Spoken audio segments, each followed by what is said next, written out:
Welcome to the Cubby Jaxon Show. I'm your host, Cubby Jaxon. Welcome to the den. I had a whole platform lined up for you guys today, but we got some breaking news right now. Kansas City. I'm doing a show by myself today due to unforeseen circumstances. My co-host will no longer be able to be here on Wednesday. Love him like a sister from a different mister, but I'm sure at some point maybe we can get him back. But for personal reasons, he won't be able to do the show. Anyway, so Kansas City. I got this story broke about an hour and a half ago. So the Super Bowl champs, right after the parade, I guess there was a shooting going on. It's all over the news right now, but I'm getting updates as we go in. So if I continue with the show and I have to break in for an update, I absolutely will do that. So Kansas City, they got the story that broke was 10 people were shot near Union Station in Kansas City, the site of the victory rally for the Super Bowl champs. Victims were being carried on stretchers away from the scene. Several suspected shooters were taken away. And I just got an update on my phone. That was the story. I wasn't going to lead with that story, but here I just got an update from the New York Post, and 22 were shot, and include 9 children. And the article says 1 person was killed, 22 others injured at the shooting near the Kansas City Chiefs Super Bowl parade route following the festivities. Panicked crowds raced for cover as the gunfire erupted in the West Union Station at the end of Victory Parade, attended by thousands of fans. The Kansas City Police Department said there was 1 person that was killed and a total now of 22 injured. And I'm sure that number is going to go up. I mean, there's probably still some people that haven't been to the hospital yet or not. And I got some footage from the actual shooting. So I'm going to go ahead and play that for you because I need a sip of my booze, and I don't know if I want to do that so early in the show. But yeah, this is pretty intense stuff, man.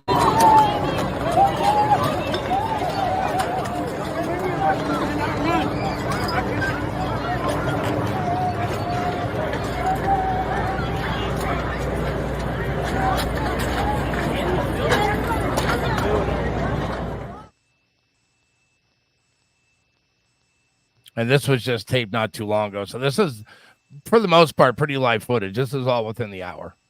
And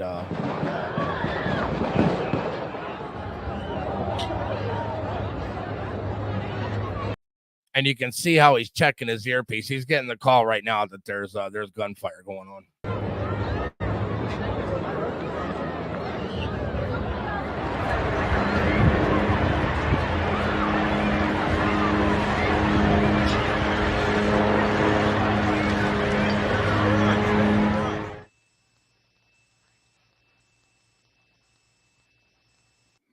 And obviously, when you're at an event like that, it almost sounds like drums or fireworks. But yeah, that's pretty intense, man. And before I play the other couple videos I have here, the Kansas City thing. And again, we weren't going to start with it, but I mean, this is just breaking news, and my heart definitely goes out to the families here because last thing you want to do is send your child, your brother, your sister, your nephew off to some big event because they're pretty jacked up, right? And you get the phone call that they're in the hospital and people are dying, or you're watching it on TV yourself and freaking out.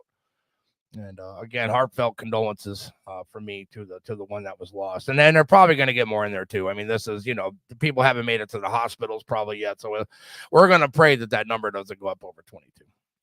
Thank you, Kansas City. Thank you, Chiefs Kingdom.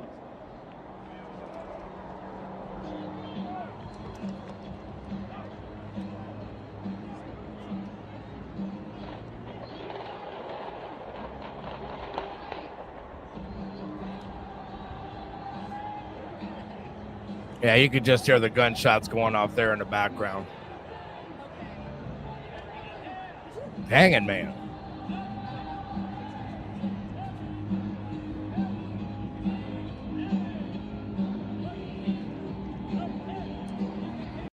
I mean, this gun violence has to stop. I will continue to play the video, but, I mean, you're there celebrating your team and all of a sudden gunshots go off. Hey, this is just terrible, man. And again, gun laws aren't going to fix this problem because gun laws only apply to law-abiding citizens. I mean, people that own guns, own firearms, that know about safety and the damage that they cause. I mean, generally the people that own firearms that I'm aware of use them to defend themselves if they're at the shooting range. This shit here is unacceptable. Unacceptable.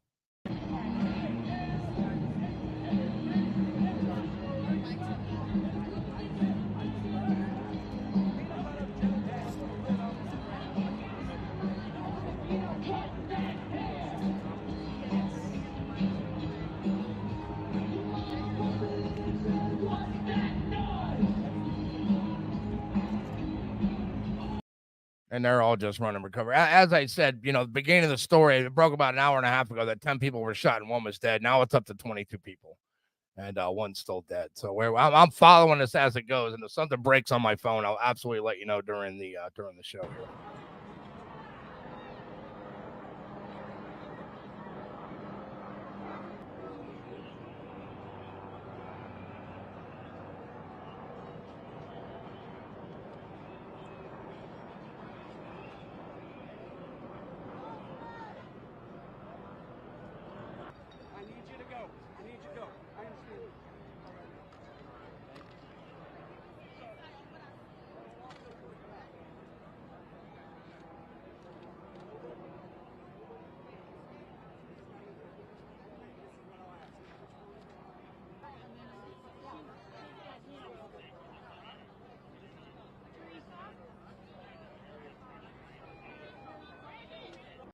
Yeah, this is just terrible stuff. And we just got some more breaking news too. Apparently, several heroic Kansas City Chiefs fans pounced on one of the gunmen who allegedly opened fire and tried to escape, tackling him to the ground. Hundreds of fanatic bystanders rushed to safety while these guys. I have an image of it on my phone. I didn't have time to. This is just breaking in, but yeah, apparently one of these gunmen tried to escape, and they weren't having it, man. Kansas City fans went after him like he was a Detroit running back. So, they got him to the ground. They're waiting on authorities to get there now, and I am going to continue to check my phone because I want to keep you guys updated. But yeah, that's some brutal stuff. Yeah, as it comes in, I'll let you know. But yeah, it's just brutal stuff, man.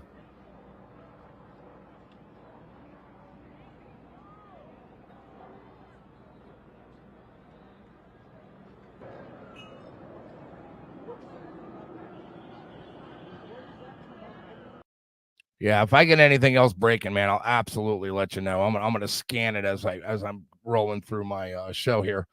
And this is the first show I'm doing by myself, so congratulations. This is episode 16.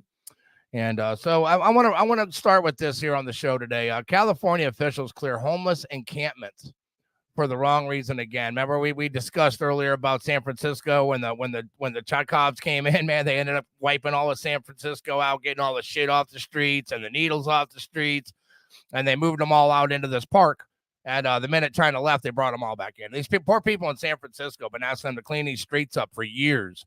And, when China comes, they'll do it. But they're back at it again. So California officials are doing it again, the article says. Homeless encampments in downtown Sacramento were cleared to accommodate the filming of the new Leonardo DiCaprio movie. Homeless camps are common near Cesar Chavez Park. That's right outside of Sacramento. And within 24 hours, man, they cleared this park out. According to Sacramento spokesperson Tom Watson, the homeless were offered services while they were being expunged from the area. The Sacramento Homeless Union's president, Crystal Sanchez, was not happy with that. And again, man, we talk about it. I mean, these governors that are on the left could give a shit less about the people that are in their communities. They do this over and over and over, man. And there's nobody's getting any support from any of these governors in these left cities, these blue cities. I mean, just take a look at them. When you look at the list of like the top 20 cities, the most dangerous, they are all blue cities, man. Even down here in Florida, Jacksonville and Tampa. I mean, they're just overrun, man, and pathetic, man. It's just somebody needs to do something. I know I sound like a broken record when I say that, but somebody needs to do something, man, about these about all of them, man. And Gavin Newsom, I mean, just what a joke. And they want this guy to run for president. Does anybody on my show want to see Gavin Newsom running this country? It'll all look like California. And remember, we got the live chat going. So if you guys are in the chat towards the end of the show, I'm going to give you a shout out. I got a really cool story here. Okay, there was a ship that sank in 1940 right off of Lake Superior. And this story really struck me as cool because I don't, I like to do the politics, but I like to do really cool stuff too. So Whitefish Point in Michigan, Shipwreck hunters have discovered a merchant ship that sank in Lake Superior in 1940, taking its captain with it during the storm, Michigan's Upper Peninsula. The Great Lakes Shipwreck Historical Society and shipwreck researcher Dan Fountain announced Monday he discovered the 244-foot bulk carrier Arlington in about 650 feet of water, some 35 miles off the Michigan's Keweenaw Peninsula. And I don't think that's far from Mackinac Island. I went up to Mackinac Island with the wife when we visited the family in our little around the country tour. The Arlington left Port Hawthorne, Ontario, on April 30th, 1940, loaded with wheat and headed to Owen Sound, Ontario, under the command of Captain Frederick Tatybug. They called him Tatybug. You got to have a captain with a cool name. I think Tatybug. I'd ride with him too. So he's a veteran of the Great Lakes. Early on May 1st, 1940, the Arlington began to sink, and the ship's chief engineer sounded the alarm. The crew, out of fear for their lives and without orders from the captain, all began to abandon ship, the statement said. And I got a little clip of that too, man. I got to bring it. I got to bring it the receipts, man. You know, you got to watch it when I'm talking. So I try to find the videos for the stories too. Sometimes you just can't. It's hard, but we got one. So check it out. Wreck, long sought after by Great Lakes wreck hunters, was finally discovered in Lake Michigan in late July. A pair of men found the final resting place of the Pierre Marquette 18 railroad car ferry, which plunged to the bottom of the lake in 1910. 13 on your sides, Brent Ashcroft talked to the wreck hunters and gives us a fascinating glimpse of the wreck site in this edition of Our Michigan Life. Everybody likes efficiency. This one was one of the mysteries of Lake Michigan. Don't dawdle. Surprisingly enough, it didn't set the record for us. Get it done. The quickest we've ever found one is 45 minutes. Minnesota shipwreck hunters Ken Merriman and Jerry Eliason occasionally the stars are aligned just right. Found one of Lake Michigan's most sought-after shipwrecks. It is one of the bigger ones. The first day they looked for it. Historic ship. The Pierre Marquette 18 car ferry, which mysteriously sank in 1910. We each put an X on the chart where we thought it was. I won that bet. In late July, the pair ventured into Lake Michigan, 25 miles east of Sheboygan, Wisconsin. It's not quite in Michigan. It's about as middle of the lake, or almost as middle of the lake as you can be. 10 hours into their search. Yeah. And it showed up as just a small bright spot. Her final resting place. When we made a pass over top of it with our down scan, it drew a perfect picture of a shipwreck. Revealed itself. It's always a rush. Not diveable at 500 feet beneath the surface. And it is really neat being able to be the first to see this thing in 110 years. Yeah, that's a really cool story. And Michigan's a really beautiful state. My wife's from Michigan and Rochester area, and my grandfather was from Michigan. And we took our trip, like I said, we went up to Mackinac Island, and or they say Mackinac, but it's spelled Mackinac, so I'm gonna call it anything I see it. But beautiful area. You pull around there, and it's like that Cape Cod kind of thing with the little houses there on the coast. You can only get there by ferry, and super cool, man. Super cool that they found it, but super cool they found it in Michigan. So moving on to the next story, the Senate passed a $95 billion bill to fund Ukraine. And I'm going to read you this article, and I'm going to give you some input on it, because this is the kind of shit that pisses me off, and this is what they do every time they pass a bill, either on the right or the left. Whoever controls the Senate, they do this shit, man. So a foreign aid package to fund Ukraine and Israel cleared 3 procedural hurdles. And $95.3 billion. This is $61 billion for Ukraine, $14 billion for Israel, and another $4.83 billion for Hamas. Right, this is supposed to help with the refugees and the food and the water. Now I'm going to tell you, man, any kind of money that goes through there goes right through Hamas, and these are the terrorists. They're the ones that control all this. They're the ones that get the money and that are supposed to disperse this. They literally want to finance this war from both ends. This is what they're doing, man. It's absolutely chaos. Pardon me. And when you think about that kind of money, how come they don't pass a $50 billion deal to fix veteran homelessness? How come they don't pass a $40 billion deal to make sure that there's security guards or cops in these schools the entire day, so they don't have to be called and people can be saved? They want to pass billions and billions of dollars to protect somebody else's border while ours is wide open. Well, at least thanks to Texas, it's not so bad right now. But I mean, it's just foolish. These people up here, they have college degrees. They're lawyers. Most of them have master's or bachelor degrees. How can they be this stupid and running our government? It's absolutely a slap in the face, man. So, yeah, I don't know, man. All these people need to have drug tests. If you're asking me, they keep talking about term limits. Some of these people need to get fucking drug tests, man. Kamala Harris, if that chick isn't stoned all the time with her passages of time, I don't know what's going on with that chick, man. And Fannie Willis is back in the news again. Oh, Fatty Willis. Apparently, the embattled Fulton County District Attorney Fannie Willis may be forced to testify at a hearing later in this week. And I think it's tomorrow, Thursday, if I'm not mistaken. And about her relationship with Nathan Wade. And they tried to say that the relationship happened after they started prosecuting Trump, but now we know all that's bullshit. They have dinner receipts and all kinds of shit, man. They're taking vacations all over the place. She cut him a check, and get this right. He was billing them for 24 hours of work at some point, which is absolutely humanly impossible. And cut him a check, man, for over $600,000. And they were down at the Caribbean and off to Mexico and all kinds of shit, man. They came down here to Florida and Tampa, took a cruise. These people are on the hook. So Willis appointed a special prosecutor in the Georgia election fraud case, and this is that Wade cat. And I had both seeking out of testifying in a court hearing Thursday where Trump co-defendant Mike Roman will seek to have the criminal case dropped against him.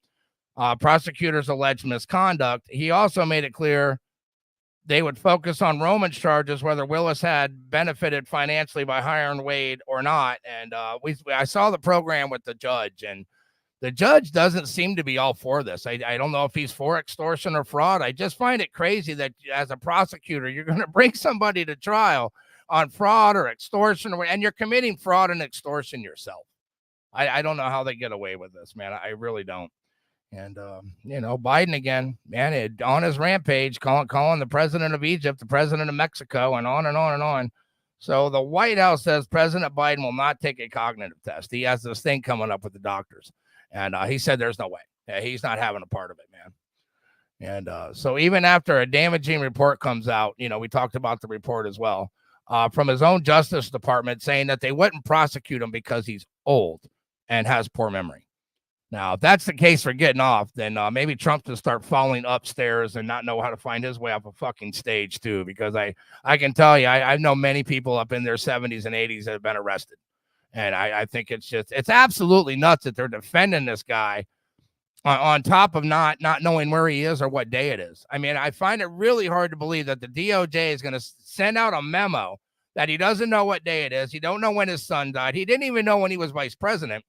But yet he's allowed to be president of the country. I know there's a lot of push for Kamala Harris to file the 25th Amendment to get with the cabinet and do that. There was a couple of stories rolling around about that today.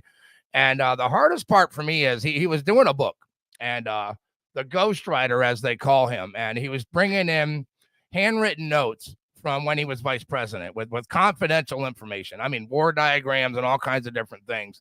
And even the ghostwriter said that as he was asking him questions to try to get a gist on what was going on with the story, that he had a lot of memory loss. Didn't know what dates, what month, what year. Now, I think the hardest part for me is this was in 2017, guys. Okay, this was 2017.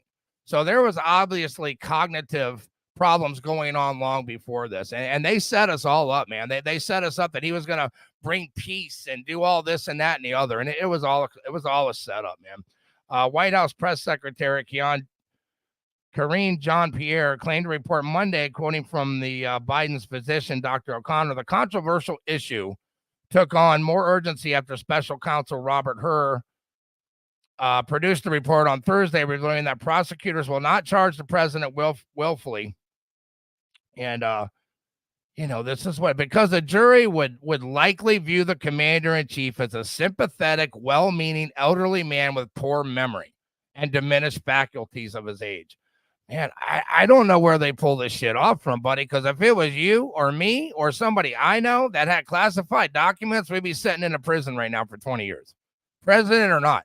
And to be fair, if that was Trump, I would say lock his ass up too. You just can't do this shit, man, and keep getting away from it. The whole Hill, the whole Capitol Hill, man, Senate and Republicans, these guys are involved in fraud, stock trading, extortion, blackmail, bribery. Nobody ever goes to jail.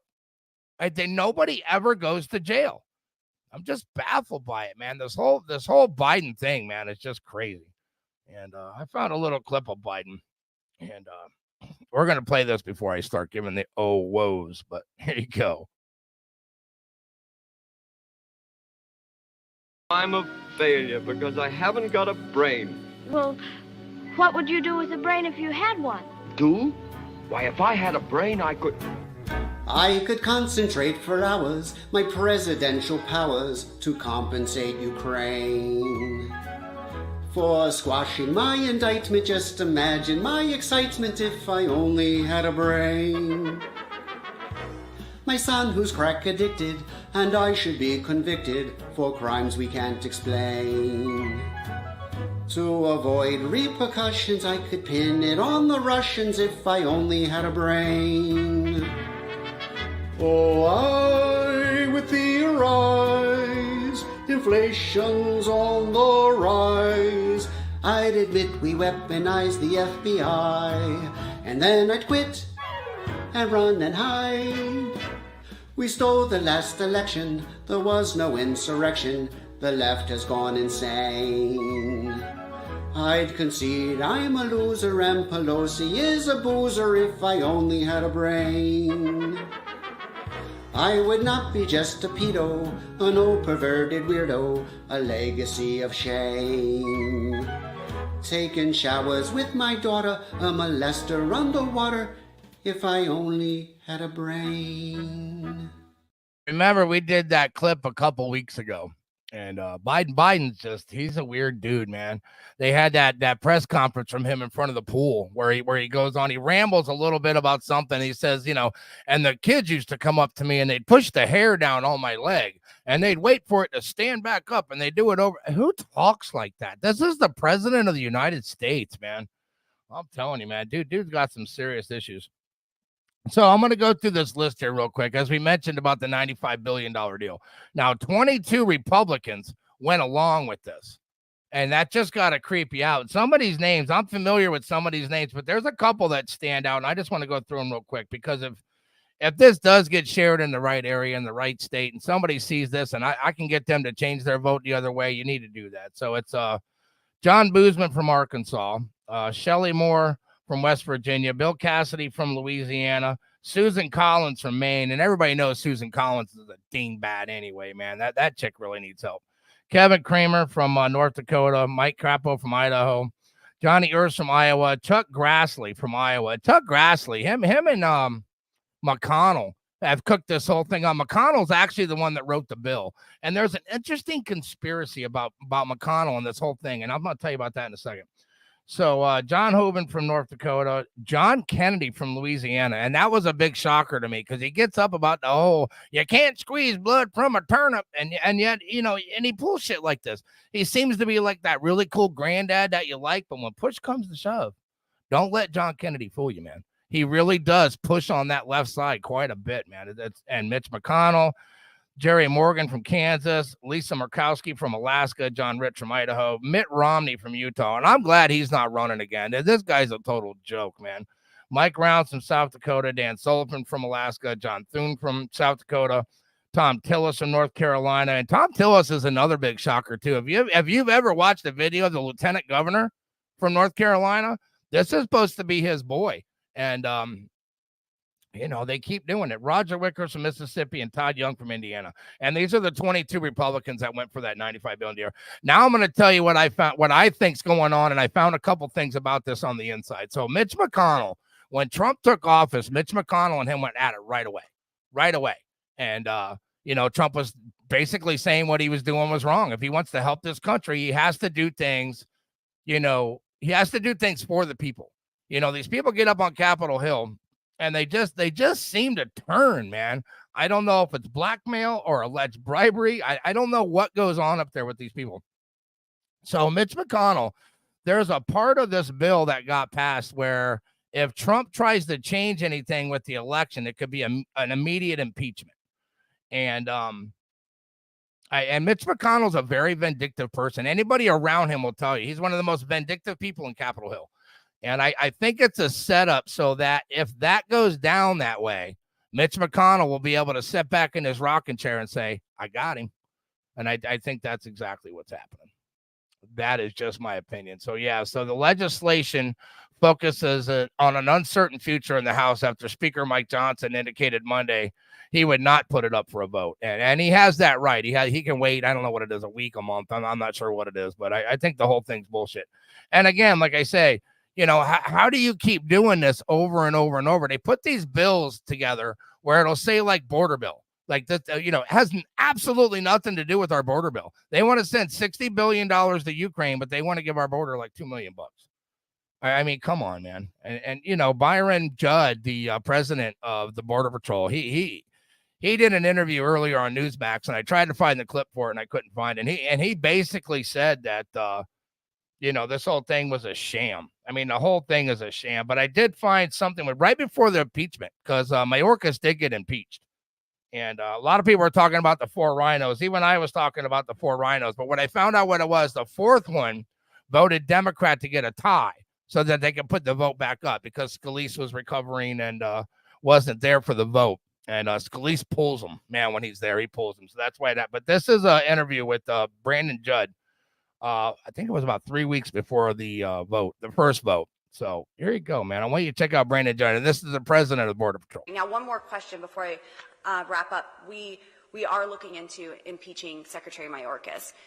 Is it true Secretary Mayorkas knows how to have operational control at our southern border, that he has served in an administration that had operational control, and that he willfully has neglected the control at the southern border in allowing this surge, Mr. Judd? I can confidently say that Border Patrol agents want him impeached. Absolutely. They want that honest conversation. That impeachment will drive that honest conversation of what's happening. He knows what he needs to do. He knows that there are certain solutions. He also knows that he has to enforce the law on the back end when people get released. He's not doing that. His words have convicted him. His actions have convicted him. Thank you. I just will end with, Madam Chair, now is the time to secure our southern border. We need the policies in place to do that, to keep Americans safe. We need President Trump's remain in Mexico policy, end, catch, and release, and send the illegals back. Buses brought them in, and buses can take them out. We've got buses brought them in, and buses can take them out, baby. Donald Trump announced that he would like Laura Trump to be the co-chair in the RNC. You know, she's out. Rana, whatever her name is, that's just absolutely useless, man. She failed in the 2020. She failed in the 2022. So they're getting rid of her. So Laura Trump, wife of in an interview with Rob Schmidt tonight, Laura Trump. It says wife of former President Donald Trump. I thought I was reading that right. Former President Donald Trump's son, Eric Trump, emphasized they need a strategic overhaul within the Republican National Committee. And we need to be playing chess and not checkers. Laura Trump told Newsmax on Tuesday, and that's exactly what they've been doing, unfortunately. The Democrats have been playing a completely different game. She highlighted the importance of enhancing the RNC's ground game with Operation Voters, registration efforts, and engaging in legal battles. And she's dead on point, man. They keep doing it the wrong way. I mean, the Democrats have already laid out a roadmap, you know, the ballot harvesting, the door knockers. I mean, you got to get them in early. And, you know, with Nikki Haley blowing, like, I don't know, she's up to like $350 million in a no-win contest. I mean, Trump's up on her by like 15 points in South Carolina. And he's supposed to be doing a press thing tonight at 7. Don't leave my show. I'm just letting you know that. It'll be on everywhere. You'll get to see the highlights later. So, R.F. Kennedy Jr. Now, I've said before, I like what he says. I kind of like what he stands for. He is a Democrat. I'm not going to blow smoke up anybody's ass, but I do like what he says, and he does say some interesting stuff. And I've been following him on X, and just kind of get some highlights, get some ground game for what the other guys are feeling. So Robert F. Kennedy Jr.'s campaign has been hit with a massive exodus of staffers reportedly fed up with the campaigns, poor leadership, and extravagant spending on poor organization. And so since the start of the year, 14 members of Kennedy's fledgling campaign have quit, reported media citing multiple sources. Speaking to the outlet anonymously, the sources close to the campaign cast blame for the chaos on Fox Kennedy, campaign manager, daughter-in-law of Del Bigtree, the campaign's anti-vaxxer communications director, who we both slammed for self-serving and acting on their own personal advancement. The campaign is a mess because upper management consists of people who are serving their own needs rather than the candidates. And it just keeps happening. I mean, it doesn't matter who you get, who you try to put in office. I think it boils down to everybody always wants to vote for who they want, but nobody ever gets that option. We kind of want to vote for the better of the two, I guess is what happens, because, these people that get in your face, they're shaking hands, they're kissing babies, they tell you they're there for all the right reasons. And then they get up there, and like I said, I don't know what happens, man. Is it greed? Is it blackmail? I mean, you only get so much money, right? They all get like 140 grand a year. I think the highest paid one's like 160, but they all get in that 140, 150 grand range. And you'd think they'd be pretty happy about that. And they never are, man. I was telling Mama Bear about the CPAC. She didn't quite understand what the CPAC was about. So I think this is a majority of the problem. So these people get in office. What's that, Wilson? Yeah. Cracker Jack pack, he calls it. So, yeah, we're here with Wilson Volay again, our psychologist here in Highlands County. He has a PhD in common sense and a master's in American middle finger, I guess. He does that a lot to me when he's sitting over there. He does it again. So the CPAC. So I'm gonna explain this to you really basic. So when somebody's running for office, they're allowed campaign donations, right? I don't know what it's maxed out now. It used to be like 10 grand. I don't know if it's 15, 20. So when you're running for office, people can make campaign donations. So if your campaign donations just gradually start going up, more people are giving you money, CPAC will come in and want to do a CPAC for you. So basically anything over that allowed amount goes to your CPAC. And the candidate is not supposed to communicate with CPAC. So CPAC kind of spends the money the way they want, advertising, promotion, donors. So your CPAC is where you get the big money donors. And this is a lot of your military guys, your what's the word I'm looking for? It's the guys that are doing the defense, right? It's the defense guys that want war. That's how they make money. So what happens is you'll get like a $5 million donation, and keep in mind, this is where it came from. So if you want to stay elected, you're going to do what they tell you to do, or you're not going to get the big donation again. I think a majority of it is that. And then there's the bribery that I keep seeing about. There's the blackmail I keep seeing about. And this is the stuff that the American people will never find out about. Hey, if you think you got skeletons in your closet, these people up here dancing around like Biden and his whole family, man, they're all on the hook, guys. They are all on the hook. The reports about the grandchildren getting money too, right? So Joe Biden's grandchildren, now they're like 4 or 6, some 4 and 6. They got like $10, $12, $14,000 from Romania and Lithia or wherever else it was. And I don't know anybody that I can think of where somebody else in another country would send your grandchildren that kind of money and then get deposited into Joe's account. Comer and them and Jim Jordan are looking to access all of Joe Biden's accounts, and the truth is going to come out. Also, another shooting today. So 3 police officers were shot in D.C., and 3 police officers, this was in Southeast Washington, D.C., Wednesday morning, by a suspect who remains barricaded from the police. And I saw this just before I come up. I believe he's still barricaded. The first call reporting an officer in need of assistance came through about 8:06 a.m., and it is now 7:30 p.m., and the guy's still barricaded. Authorities were executing an arrest warrant at a home when a suspect opened fire, sources told NBC4. Shortly before 10 a.m., the suspect remained barricaded in the residence and continued to shoot at police. And it's just a still very active scene. Again, before I came on this this guy that shot at the 3 cops there in Washington, he's still barricaded, man. This is 10 hours later. So several roads around the scene were closed. 2 nearby elementary schools were locked down. And Channel 7 News reported John Wang wrote a sighting on the D.C. public schools. And the 3 wounded officers suffered non-life-threatening injuries and were transported to area hospitals. And I thought you guys would be interested in this story. This is the story this is the story I got this morning, sometime right around 11. And I was a little late. We were going to do the show at 6, but then the Kansas City thing broke, and I wanted to make sure I had some good intel for you before I came on. That's why we were downloading the videos and a little bit late. Mama Bear is here, but she doesn't do Wednesdays. She has to work tomorrow, and she gets all jacked up on the show because she loves telling her animal and baby stories, and so she's supervising this evening. The White House demanded that the media stop talking about Biden's mental health. And they're basically talking to MSNBC and CNN because I don't watch CNN. I kind of get the clips because I like to know what's going on the other side, which 90% of the time's total bullshit anyway. These people they lie like it ain't. They lie like it's drinking water. I just don't understand it, man. I don't understand where these people come from. God's going to get them. You mark my words, God's going to get them. So the White House is not happy with the media's recent coverage of Joe Biden. CNN reported this week that a spokesperson for the White House counsel's office, Ian Sams, sent a letter to the White House Correspondents Association criticizing legacy media's coverage of the special counsel report from Robert Hur. And again, like we talked, the report, which was made public available last week, concluded that Biden had likely committed a crime in his handling of classified materials.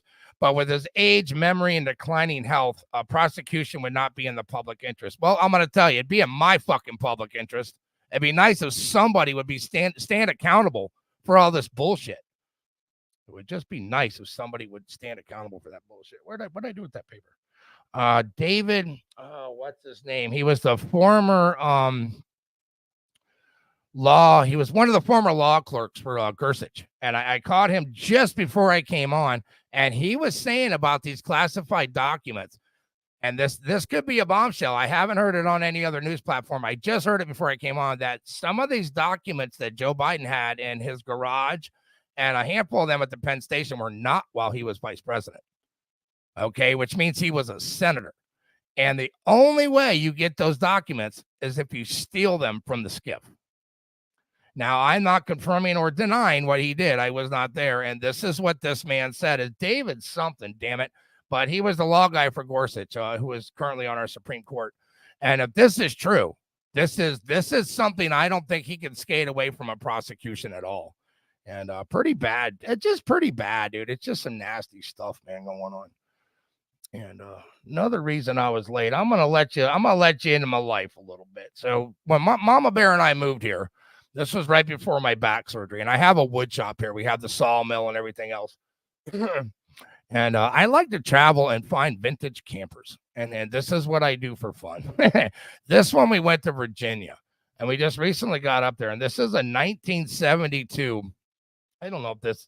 Look, it's my show, and I'm going to tell you a little bit about myself because I want, again, this is why we do it here at the house. This is my bar. This is Cubby's Den, and we like you guys sitting right across from here when I'm talking so that, we can have a conversation. I mean, I don't want my show to be all political. This shit pisses me off. It gets me so hot I could talk about it for 5 hours. But yeah, so we trucked up to Virginia, and this was my first road trip since I had the 6 rods, 12 screws, and a cage around my S1 with my 10s unit and my painkillers, and So this is a 1972 oh Jesus, holiday hut is what it is, and this is the little booger when we got it, and it's not in the best shape. As you look at it now. So the last couple of days I've been working on it. So we got the you see the corners here. And this is me cleaning them before I was cleaning the metal up. You can just see how bad it is. And this is how it starts. Because I get people asking me all the time, like, where do I start? And I always tell them, clean the metal up. Before you pressure wash it, before you do anything else, clean the metal up. And we finally got it all cleaned up and got it taped off today. I put the white on it. And then this is her. All done, man, with the green and the gold stripe. And I didn't load up the interior pics, but this thing is gorgeous, dude. It's untouched from 1972. It has the original cushions, which are in great shape, the original flooring. And so anyway, that's her, man. That's the holiday hut, 1972 with a clean title. And that's what I like to do, man. I like to mess around with that stuff. And Man, what's going on in the chat? Let's see what's going on with the Cubsters. We got Charlie in there. Oh, and there's Carolyn. She lives close to me. She's a cutie pie. Not that you're not a cutie pie, Charlie. I just, my brother from a different mother. Man. So, yeah, I mean, everything that goes on in the political world, it seems to be surrounded by blackmail and bribery. And I think that's everything that goes on. And we were talking about earlier in the show about the CPAC. I think the kickbacks and the donations definitely turn people into criminals while they're up there. And I just wish that somebody would get prosecuted and go to jail. The CIA just released or there was a report released that the CIA absolutely had an informant in the 2016 Trump campaign. And he's been saying that forever, and they keep denying it. So now they got him balls to the wall. And, I just hope that safety's first, man, because if we're going to allow this to happen, every 4 years, then this country's in a lot of trouble. You know what I mean? It's in a lot of trouble when somebody that's beating you is running for office and you're going to go in and just prosecute them to the gills. And this whole spying on the Trump campaign was Obama. And they're all protecting Obama. He's the sacred lamb, And the whole thing about Michelle running for office, I don't think Big Mike's going to do it. The more she talks about, she doesn't want to be in the public eye. And I know she's a very private person. I've done a little bit of research on her, not much other than, she's swinging like a tree. But I think that as much as talked about that, I think that the world's going to be a much better place if we can get Biden and Obama just completely out of there. I keep saying it's in a what do they call that when it's a crime? It's an elderly crime to put Biden through this, man. And how Jill was able to find something inside of herself to put her husband through this. It's just disgusting and revolting, man. This has been going on since like 2013, 14. They found remnants of it. In 2017, like I said, they had the ghostwriter, and Biden was releasing classified information for this guy to write the book. And this was 3 years before the election, or the year after the election. 3 years before the election, and it just. Oh, man, I could just, like I said, I could go on about this for hours and hours. It's just disturbing to me that people just keep letting it happen. We got Matt Gaetz here in Florida. We got Byron Donalds here in Florida. We got, Ron and DeSantis does great down here. And I just hope it doesn't happen to us. I think if you live in Florida, you should feel very lucky that you're here. New York's about to fall apart, man. They got illegal immigrants riding scooters. They got this scooter gang going on. They just put an 11 o'clock curfew on them. And how they think these people are going to be in bed by 11 o'clock. I find it fascinating that New York police officers can get the shit beat out of them. These people can get released with no bail. And then they run over to California so they can get taken care of. And in the meantime, you're going to put a curfew on them. How do you think that's going to work? Now that you beat the shit out of people and you've robbed 3 people, you got to be in bed by 11 o'clock. I'm here to tell you that ain't going to fucking work. I don't think it's going to fly for anybody. I am going to cut the show a little short. I was caught off guard this afternoon about my Wednesday host. But again, I want to thank everybody for being here, man. I worked really hard to put this show together, and it just last minute I got caught off guard. And, we'll see you Saturday with Mama Bear. And I hope everybody stays safe, man. Make sure you're locked and loaded and try to do the right thing.